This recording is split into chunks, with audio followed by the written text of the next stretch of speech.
క్రమశిక్షణ లేని జీవితం అగమ్యగోచరం. నేడు అది కనుమరుగైంది. కారణం అది చెప్పేవారు ఉన్నా వినేవారు లేక. ఒక కుటుంబంలోని పెద్ద కుటుంబాన్ని క్రమశిక్షణతో నడిపించేవాడు. ఇప్పుడు పెద్దకి ఎక్కడుంది గౌరవం? చావాలనుకున్నప్పుడు చస్తున్నాడు. చంపాలనుకున్నప్పుడు చంపేస్తున్నాడు.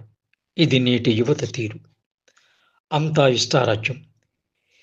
ఈ వ్యవస్థ మారాలంటే ముందు మనం మారాలి.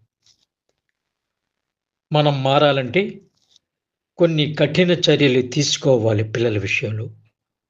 దండన ముఖ్యం. రేపటి కోసం, రేపటి సమాజం కోసం నడుం బిగిస్తే ప్రతి ఇల్లు ఒక నవ్వుల హరివిల్లే.